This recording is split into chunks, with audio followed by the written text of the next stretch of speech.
A week after he retired, he was diagnosed with cancer. Never heard that before, my friends, or some story along these lines. So check this out. This is an article called Meet the Oversavers, older Americans who have plenty for retirement but wish they worked less and vacation more. Dude, I tell you, man, who sent this to me the other day? Ricky has sent me a video about these people saying, never retire, work longer, because they made bad choices. And I was just like, it's funny how they never say how they spent their money while they're working. They never say that. The people say, I wish I never retired. And now we have mortgage or we have credit card debt. We got home equity debt. We took Social Security early. They never say what their spending habits are. They just say, I should never retire. My advice to you is never retire. Yeah, you always hear that, but you never hear what put them in that situation. Now you get the exact opposite. Here's, let's see right here. Joshua Winston did a pretty good job preparing for retirement. He ran 2 successful veterinary clinics, made smart investments, and lived frugally.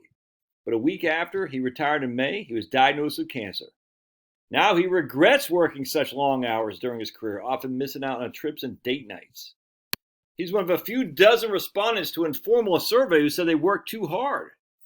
In fact, they're among the 3,600 older Americans who shared their life regrets through surveys, direct mails to reporters. This story is part of an ongoing series.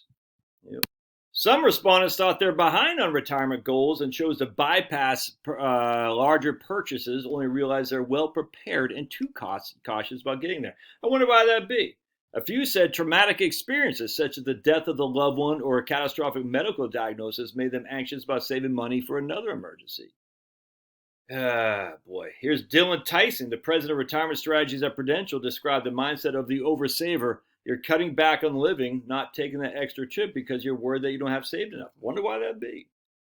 Winston, who lives in Arizona, spent much of his career in veterinary work. Throughout his life, he drove modest vehicles, lived in an upper middle class house, and was cautious about making larger purchases. Nothing wrong with that at all, dude. Nothing wrong about being cautious, driving older cars. He lives in an upper middle class neighborhood like me. Nothing wrong with that, dude. We have, in fact, I was just thinking about the other day, our oldest car is 2012, so 13 years old, Toyota Highlander. My kids still drive it. It's fine. You know what I'm saying? My own car is 7 years old, still drive. Actually, it's in the shop right now, but still drive it. No problem at all. Got 125,000 miles on it. No big deal. I don't need a fancy car. I can't stand the idea of buying a new car. It drives me insane. Like, I don't want to waste my money on that. With that said, though, my wife and 2 daughters are in Amsterdam as we speak. You know what I'm saying? Because they're having fun, partying like it's 1899. And we don't have any problem with that. As long as we got the cash flow to afford this stuff and to still save. Every time I do this, by the way, I got a big old bear right here who's wanting a pet. A big old bear in the big blue house. So just because you're living frugally doesn't mean you're robbing yourself, but you are robbing yourself of time if you continue to dig the ditches for the man. I got 16 tons, and what do I get? Another year older and deeper in debt. St. Peter, don't you call me, 'cause I can't go. I owe my soul to the company store.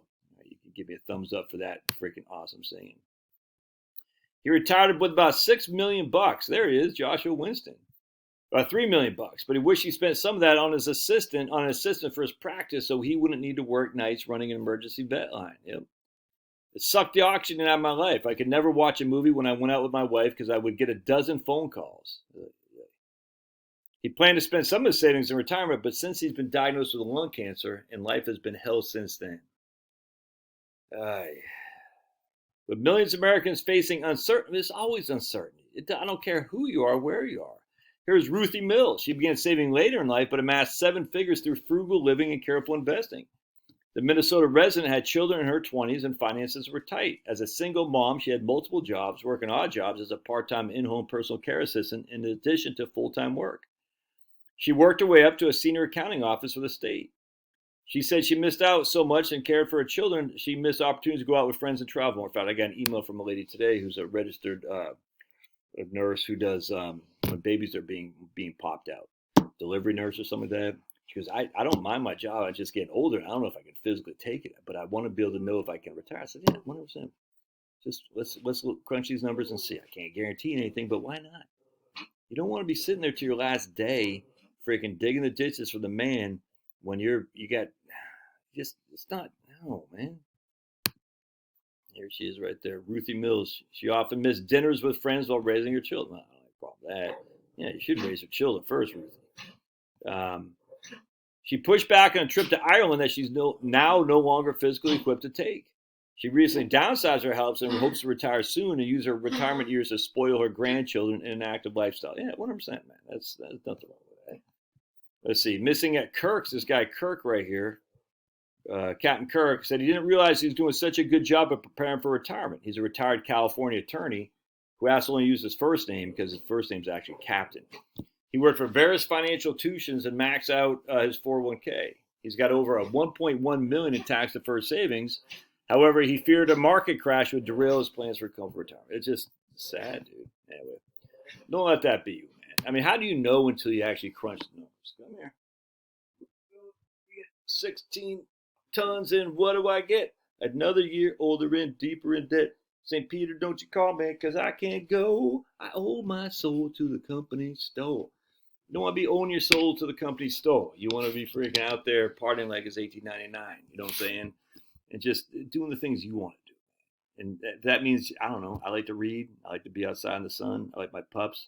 I like to grill New York strip because, as we all know, ribeye is nasty compared to New York strip. When I said ribeye is nasty, I'm not saying it's nasty. I'm saying it's nasty as compared to New York strip, my friends. So get it right. Ribeye isn't nasty. It didn't say it's nasty. It says nasty compared to New York strip. That's just basic science, by the way. Now, God bless. Love your thoughts.